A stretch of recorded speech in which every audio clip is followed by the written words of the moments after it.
Sailing to Byzantium is one of the most famous poems by William Butler Yeats, a very famous Irish poet about an old man who was presented with a decision to stay or leave what he sees as a sickeningly young world. This is where we get the most famous lines, "That is no country for old men," from the Cormac McCarthy book, as well as the movie starring Javier Bardem as the psycho with the weird haircut. As the man in the poem grows old, the world around him seems increasingly foreign, and the spring of youth around him becomes sickening. He thinks that the young, which he describes as a dying generation, despite him being the old one, are wasting their time having fun and having babies. Everything he sees is born, begotten, and dies, and that in the essential music of enjoying themselves, that there is an unaging intellect. Essentially what he's saying is that he thinks that the young generation is stupid, but not seeing out of the matrix, and not seeing that there's more to life than just propelling the cycle of cruising through and having more children. He blames the cycle of life, which doesn't accrue any knowledge and only serves to bring pleasure to the people, who like animals only care about breeding offspring. Yeats in this part sees himself as almost like a Buddha-like figure, trying to break out of the cycle of samsara and trying to enlighten himself with the city of Byzantium, thus becoming like a religious holy site where he gets away. Speaker then continues about the weariness of the mortal physical body, comparing it to a tattered coat on a stick, showing the weakness of the body, and also the author's dissatisfaction with their form, sulking about how they feel their body is no good anymore. After the speaker in the poem gets to Byzantium, he sees that these great sages, which are immortalized as mosaic, presumably within the walls of Byzantium, as these great figures of time.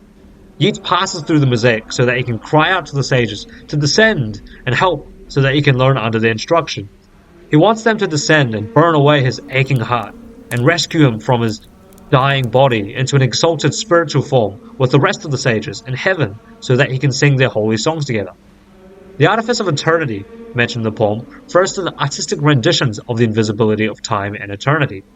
However, Yeats doesn't want to live in a single-sex chorale group for eternity and rejects the solemnity of the sages in fiery eternity and a purified soul. He also, despite being dissatisfied with his physical form, refuses to give it up for something spiritual. The fourth paragraph, or station, shown by the Roman numeral change, shows a clear rejection of the third. Yeats admits that he would rather be a profane artifact of time rather than a holy one of eternity. The contrast of eternity is juxtaposed to the earthly dwelling of an emperor and serve a simple function of keeping the man awake. The final couplet shifts from this irony and shows that, however minuscule his new role as a golden bird may seem, serves a grander function in the recording of passing time. The bird song is a song of the temporal world, as opposed to those of the sages, although, unlike the young birds at the first station, has far more insight into the past, present, and future. Because of the insight gained from knowledge and experience, at the other end of the poem, speaker seems to be satisfied with the decision, as opposed to the other.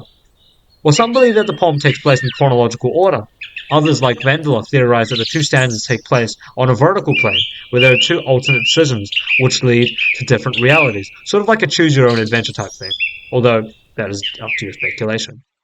But yeah, that's basically the poem Sailing to Byzantium, about an old guy who sees the terrible abundance of his old world, so he goes off seeking enlightenment to Byzantium, and he's given a decision to become this immortal sage, but to give up his physical body, or to retain his physical body, but become a small golden bird.